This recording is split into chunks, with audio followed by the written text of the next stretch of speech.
এশিয়ার মঞ্চে চ্যালেঞ্জ নিতে চায় নারী ফুটবলাররা। জাপানে হবে 1 মাসের ক্যাম্প। রাতে ঢাকায় ফিরছে অনূর্ধ্ব-20 দল।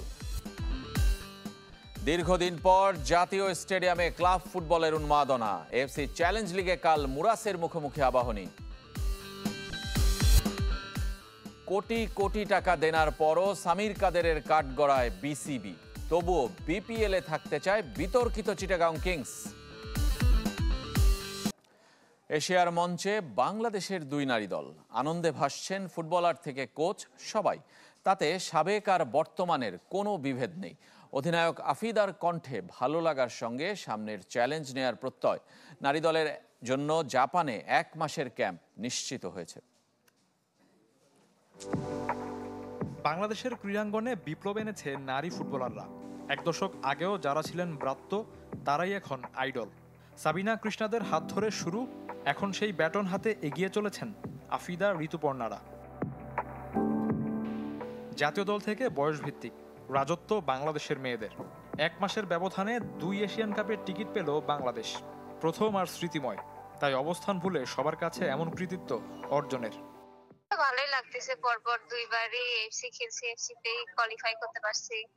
আসলে পরপর 2টা টিমে কোয়ালিফাই করছে, এটা তো একটা দেশের জন্য বিশাল বড়। দেশবাসী ফেডারেশন সবার কি ছিল, এই জন্য আজকে এখানে আসছে।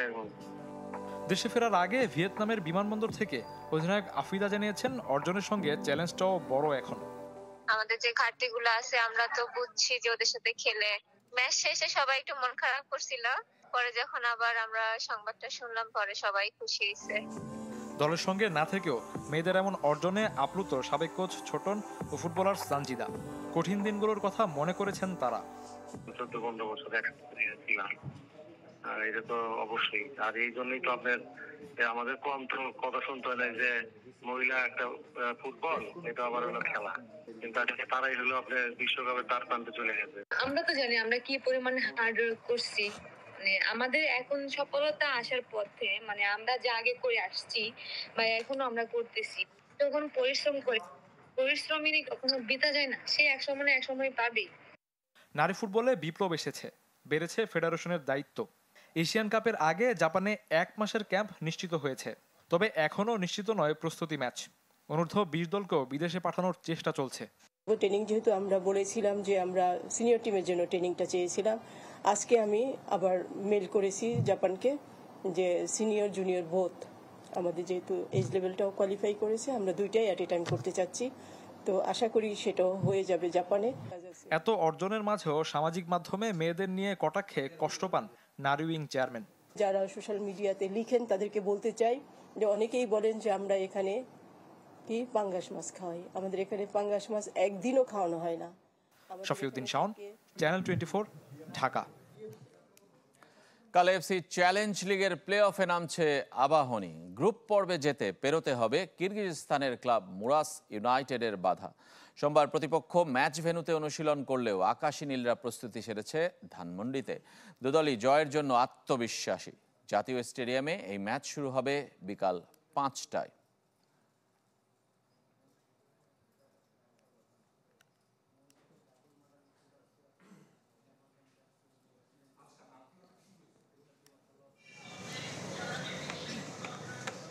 জাতীয় স্টেডিয়াম, ফুটবল ফেডারেশন আর আবাহনী ক্লাবে চলছে টিকিট বিক্রি। ঢাকায় ফিরছে ক্লাব ফুটবল উন্মাদনা। সোম ও মঙ্গলবার জাতীয় স্টেডিয়াম কমপ্লেক্সের সব দোকান বন্ধ। নতুন রূপ আর নামের পর হোম অফ ফুটবলে প্রথম ক্লাব ম্যাচের অপেক্ষা। ম্যাচের আগের দিন সৌহার্দের ফটো সেশন সেরেছেন আবাহনী ও মুরাস ইউনাইটেডের কোচ অধিনায়ক। এএফসি আসরে আবাহনী পুরনো নাম, তবে কিরগিজস্তানের মুরাস এবারই প্রথম। ক্লাবটিতে ইউক্রেনিয়ান ফুটবলারের আধিক্য। গত মৌসুমের তুলনায় এবার সুলেমান দিয়াবাতে, আলামিন, মোরসালিন, শাহ কাজেমদের নিয়ে বেশ ভারসাম্যপূর্ণ আবাহনী। প্রস্তুতির সময় আর কয়েকজন ফুটবলার দেরিতে আসায় কিছুটা অসন্তুষ্ট হেড কোচ মারুফুল হক, কিন্তু ভালো মৌসুম শুরুর লক্ষ্য বাঁচিয়ে রাখছেন হেড কোচ এবং অধিনায়ক। আমরা 26 দিন, আজকে সহ 26 দিন পেয়েছি। তারপর আমি বলবো যেভাবে আমাদের আমরা শুরু করেছিলাম, মাঝপথে কিছু প্লেয়ারের টিমে লেটে ইনক্লুশন এবং দিয়াবাতে কালকে জয়েন করেছে। ঢাকার আবহাওয়া নিয়ে চিন্তিত মুরাস ইউনাইটেড। বিকেলে ম্যাচ হওয়ায় নিজেদের দেশেও বিকেলে ছিল অনুশীলন সূচি। দুই দেশের সময়ে পার্থক্য নেই। আমরা বিকাল 5টাতেই অনুশীলন করতাম, তবে এখানকার আবহাওয়া বেশ ভিন্ন। আমরা নতুন ক্লাব হিসেবে ভালো ফল নিয়ে ফেরার জন্য এসেছি। প্রিলিমিনারি রাউন্ডে জয়ী দল খেলবে এএফসি চ্যালেঞ্জ লিগের গ্রুপ পর্বে। নির্ধারিত সময় ম্যাচ নিষ্পত্তি না হলে অতিরিক্ত সময়, এরপর টাই ব্রেকার। ফয়জুল ইসলাম, চ্যানেল 24, ঢাকা। এদিকে এফসি চ্যালেঞ্জ লিগের প্রাথমিক রাউন্ডকে সামনে রেখে দোহায় গতকাল প্রথম অনুশীলন করেছে বসুন্ধরা কিংস। মঙ্গলবার রাতে তাদের প্রতিপক্ষ সিরিয়ান ক্লাব আল কারামা। এই ম্যাচে স্পটলাইটে থাকবেন বসুন্ধরার বিদেশিরা, বিশেষ করে অভিষেকের অপেক্ষায় থাকা কিউবা মিচেল। এছাড়াও আছেন রাফায়েল, টনি, সানডে এবং ডোরিয়েলটনের মতো ফুটবলার। নতুন ব্রাজিলিয়ান কোচ সার্জিও ফারিয়াসেরও প্রথম মিশন এটি। এফসি চ্যালেঞ্জ লিগের প্রিলিমিনারি রাউন্ডে পশ্চিম অঞ্চল থেকে খেলছে 10টি দল। নকআউট পর্বের ম্যাচে জয়ী 5 দল পাবে মূল পর্বের টিকিট। আইসিসি র্যাঙ্কিংয়ে বাংলাদেশের দুর্দিন কাটছেই না। 4 মাসের মধ্যে দ্বিতীয়বার নিজেদের পছন্দের ওয়ানডে ফরম্যাটে 10 নম্বরে নেমে গেছে টাইগাররা। গেল দেড় যুগের মধ্যে যা সর্বনিম্ন। এমন অবনতিতে শঙ্কায় 2027 বিশ্বকাপে সরাসরি খেলা। অবস্থার পরিবর্তন না হলে খেলতে হবে বাছাই পর্ব। প্রায় দেড় যুগ পর মে মাসে ওয়ানডে র্যাঙ্কিংয়ের 10 নম্বরে নেমে যায় বাংলাদেশ। গত মাসে শ্রীলঙ্কার বিপক্ষে 1 ম্যাচ জিতে উঠে এসেছিল 9। এর মধ্যে আর কোনো ওয়ানডে না খেলায় অবনমন ওয়েস্ট ইন্ডিজের পারফরম্যান্সে। পাকিস্তানকে দ্বিতীয় ম্যাচে হারিয়ে রেটিং পয়েন্টে বাংলাদেশকে টপকে গেছে ক্যারিবিয়ানরা। বাংলাদেশের পয়েন্ট 77, 1 পয়েন্ট বেশি ওয়েস্ট ইন্ডিজের। অন্য ফরম্যাটেও সুবিধাই নেই বাংলাদেশ। টি-20তে 10 আর টেস্টে 9 নম্বরে। র্যাঙ্কিংয়ের এমন দুরবস্থায় ভাবনা বাড়াচ্ছে টাইগারদের। সরাসরি 2027 ওয়ানডে বিশ্বকাপ খেলতে সেরা 8-এ থাকতে হবে। বাকি 4 দলের ভাগ্য নির্ধারণ হবে বাছাই পর্বে। দক্ষিণ আফ্রিকা, জিম্বাবুয়ে ও নামিবিয়ার মাঠে গড়াবে আসর। স্বাগতিক হিসেবে খেলবে দক্ষিণ আফ্রিকা ও জিম্বাবুয়ে। স্বাগতিকরা সেরা 8-এ থাকলে সুযোগ আসবে পরের দলের। বর্তমানে দক্ষিণ আফ্রিকা 6 ও জিম্বাবুয়ে আছে 11 নম্বরে। শেষ পর্যন্ত এমন পরিস্থিতি থাকলে 9 নম্বরে থেকেও সরাসরি খেলতে পারবে বাংলাদেশ। তার আগে নিজেদের অবস্থার উন্নতির বিকল্প নেই। 2027 সালের 31 মার্চ পর্যন্ত র্যাঙ্কিংকে বিবেচনায় নেবে আইসিসি। এফটিপি অনুযায়ী সে সময় পর্যন্ত এখনও 9 সিরিজ খেলার কথা টাইগারদের। প্রতিপক্ষ হিসেবে আয়ারল্যান্ড, জিম্বাবুয়ে, ওয়েস্ট ইন্ডিজ যেমন আছে, তেমনি আছে অস্ট্রেলিয়া, ভারত, পাকিস্তান, দক্ষিণ আফ্রিকার মতো দলও। রিফাত হোসেন, চ্যানেল 24। বিপিএলের অন্যতম বিতর্কিত দল চিটাগং কিংস, যাদের কাছে বিসিবির পাওনা কোটি কোটি টাকা। অথচ সেই বিসিবিকে দায়ী করেই সংবাদ সম্মেলন করেছেন দলটির কর্ণধার সামির কাদের। পাওনার পরিমাণ আসলে 8.5, সুদে আসলে মিলে প্রায় অর্ধশত কোটি টাকা। আমার পক্ষ থেকে এটা আমি সই করেছি। সামির কাদের চৌধুরীর কাছে বিসিবির পাওনা 46 কোটি টাকারও বেশি। চিটাগং কিংসের মালিককে আইনি নোটিশও দিয়েছে ক্রিকেট বোর্ড। তবে টাকার অঙ্ক এত বড় কিভাবে হলো, হতবাক ফ্র্যাঞ্চাইজিটির কর্ণধার। বসে এটা আবারও সমাধান করা। গেল আসরের প্রাইজ মানি আর লভ্যাংশ বাবদ বিসিবির কাছে চিটাগং কিংসের পাওয়ার কথা 2 কোটি 5 লাখ টাকা। তবে বেশ কিছু খাতে বিসিবি পরিশোধ করেছে 1 কোটি 70 লাখ 55 হাজার টাকা। এখনও কিংস পায় 34 লাখ 44 হাজার টাকা। তবে ড্রাফটের বাইরের দেশি বিদেশি ক্রিকেটারদের পারিশ্রমিক, হেড কোচ শন টেট ও টিম ম্যানেজমেন্টের পারিশ্রমিক সহ দলটির বকেয়া 1 কোটি 18 লাখ টাকারও বেশি। সব হিসাব শেষে সামির কাদেরের কাছে একাদশ আসরের জন্য 83 লাখ 55 হাজার টাকা পায় বিসিবি। প্রথম 2 আসর থেকে বিসিবির মূল পাওনা আরও 8 কোটি 16 লাখ 70 হাজার টাকা। চক্রবৃদ্ধি হারে অঙ্কটা গিয়ে দাঁড়িয়েছে পাহাড় সম। যদিও শেষবার দল পাওয়ার আগে সাবেক বোর্ড সভাপতি ফারুক আহমেদের সাথে সমঝোতা হয়েছিল 3.5 কোটি টাকায়, কিন্তু সেখান থেকেও কোনো টাকা পরিশোধ করেননি সামির কাদের। কেন, সে প্রশ্নের উত্তর না দিয়ে উল্টো দায় চাপিয়েছেন বিসিবির উপর। মূল দায়টা আমি বাংলাদেশ ক্রিকেট বোর্ডেরই বলবো। আমি আমার পার্সোনাল ওপিনিয়ন থেকে বলবো, আমাকে যদি শুরুর থেকে তারা ঠিক মতো ট্রিট করতো, হয়তো বা এইসব সমস্যা আসতো না। আপনার সাথে যদি আমার আলাপই না হয়, হিসাব নিকাশই ক্লিয়ার না হয়, how can you claim anything? Mentor Shahid Afridi, host Yasha সাগরের পারিশ্রমিকও পুরোপুরি পরিশোধ করেনি সামির কাদের। বিপিএল এমনিতেই নেতিবাচক খবরে ভরপুর, তাই শুধু চিটাগং কিংসের কর্মকাণ্ডে দেশের ক্রিকেটের ইমেজ নষ্ট হয়নি মনে করেন তিনি। বিপিএলটার পুরো সাইকোলজিটাই হয়ে গেছে একটা নেগেটিভ ইস্যুসে।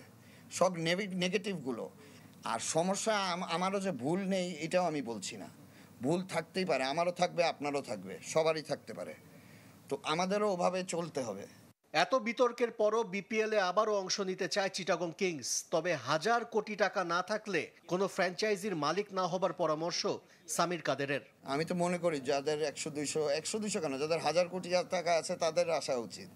আশরিক রুদ্র, চ্যানেল 24, ঢাকা।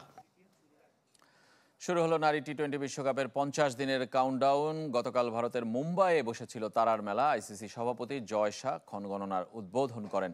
এ সময় সাবেক ক্রিকেটার যুবরাজ সিং, মিতালি রাজদের পাশাপাশি ভারত নারী দলের অধিনায়ক হারমনপ্রীত কৌর, স্মৃতি মান্দানা এবং জেমিমা রদ্রিগেজও কথা বলেছেন। 30 সেপ্টেম্বর ভারত এবং শ্রীলঙ্কায় বসবে এই আসর। তার আগে ট্রফি ঘুরবে বিভিন্ন শহরে।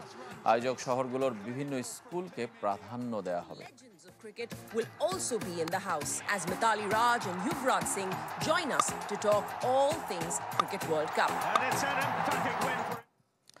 মাত্র 5 বলে আর্জেন্টিনাকে হারালো কানাডা। এমন ঘটনা ঘটেছে অনূর্ধ্ব-19 ওয়ানডে বিশ্বকাপের বাছাইয়ে। জর্জিয়ায় আমেরিকা অঞ্চলের বাছাই পর্বের ম্যাচে মুখোমুখি হয় দুই দল। টস জিতে ব্যাট করতে নেমে মাত্র 23 রানে গুটিয়ে যায় আর্জেন্টিনা, যার 7 রানই এসেছে অতিরিক্ত থেকে। কেউই পাননি 2 অঙ্কের দেখা। 7 ব্যাটার ফিরেছেন 0 রানে। 5 ওভার 3 মেডেন দিয়ে একাই 6 উইকেট নিয়েছেন কানাডার জগমানদীপ পল। জবাবে মাত্র 5 বলে 24 রান নিয়ে ম্যাচ জিতে নেয় কানাডা। 4 বলে 20 রানে অপরাজিত ছিলেন অধিনায়ক যুবরাজ সামরা। যুব ওয়ানডেতে সর্বনিম্ন 22 রানে অল আউট হওয়ার রেকর্ড এখনও স্কটল্যান্ডের দখলে। ইউরোপিয়ান দলবদলের খবর জানাবো। ম্যান সিটি ছাড়ছেন জ্যাক গ্রিলিশ, যাচ্ছেন এভারটনে। আর সিটি ছাড়ার গুঞ্জন বাড়ছে ব্রাজিলিয়ান তরুণ সেভিনিওকে নিয়েও। ব্রিটিশ গণমাধ্যম জানিয়েছে 1 বছরের জন্য ধারে গ্রিলিশকে দলে ফেরাতে রাজি এভারটন। সাপ্তাহিক বেতন ধরা হয়েছে 3 লাখ পাউন্ড। 2021 সালে অ্যাস্টন ভিলা থেকে রেকর্ড 100 মিলিয়ন পাউন্ডে তাকে দলে নিয়েছিল ম্যান সিটি। এখন পর্যন্ত খেলেছেন 150-রও বেশি ম্যাচ।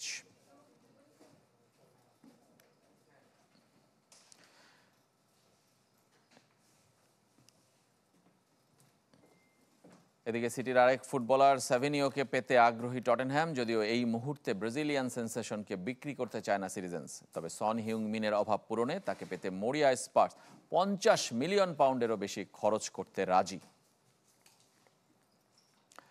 যুক্তরাষ্ট্রে প্রবাসী বাংলাদেশিদের ফুটবল টুর্নামেন্টে চ্যাম্পিয়ন হয়েছে ওজন পার্ক ফাইটার্স ক্লাব নিউ ইয়র্কে, যার আয়োজক ছিল বাংলাদেশের স্পোর্টস কাউন্সিল অফ আমেরিকা। ফাইনালে প্রতিপক্ষ যুব সংঘ মাঠে না আসায় ওয়াক ওভার পেয়েছে ফাইটার্স ক্লাব। 2020 সালে যাত্রা শুরু হয়েছিল যে ক্লাবটির। এই দলে খেলেন জাতীয় দলের সাবেক ফুটবলার রায়হান হাসান। ভবিষ্যতে বয়সভিত্তিক দল গড়ার ইচ্ছাও আছে ক্লাবটির।